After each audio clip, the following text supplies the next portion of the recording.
Не сум виновен и обвинителството нема законска основа да ме гони за овие кривични дела. Вака се бранеше судијата Ѓоко Ристов на првото рочиште, откако во семејната куќа во Неготино полицијата пронајде зазидани 350.000 евра.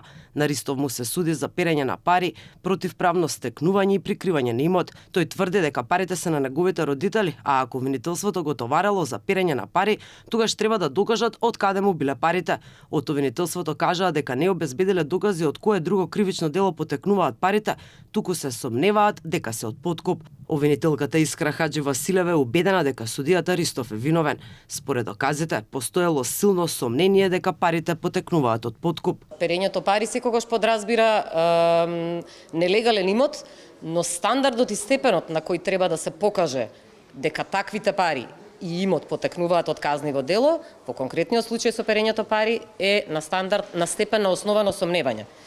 Тоа е нешто што е законска материја, произлегува од мноштво конвенции и меѓународни акти кои ги усвоило и нашето законодавство. Случај во кој што зедовите зборуваат, а доказите молчат. Ова е тезата на одбраната на судијата. Адвокатите и обвинетиот тврдат дека парите се на семејството на Ристов. Адвокатот Давидови ќе бара и други вештачиња со кои ќе се докажува дека обвинителството, како што вели, импутира вина. За вештачењето на ДНК профилите ќе објасни судска медицина и начин на одначување, има таму процедури и стандарди, па ќе разговараме околу тоа.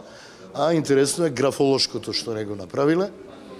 Зошто не знам и зошто нема вештачење на ДНК профили и отисоци на самите пари, и тоа не е јасно, немаме одговор. Симптоматично е тоа што предметот го судат колеги на Ристов. Врховниот суд донел решение дека случајот е од одделението за организиран криминал и таков оддел имало само во Скопје, па од тука нема начин како постапката да се заштити од пристрасноста на колегите судии. Ристов судеше заедно во совет со судиката која сега го суди него, а пред да отиде во апелација, работеше токму во истото одделение за организиран криминал. Инаку, на овој случај му претходеше притворањето на поранешниот државен обвинител Фехми Стафа. Тој е осуден за примање на подкуп од 50.000 евра кои требало да завршат кај судијата Ристов за олеснување на мерката притвор на обвинет од случајот Синџир. Парите ги дала сестрата на обвинетиот, во јавноста познат како ѓаволот.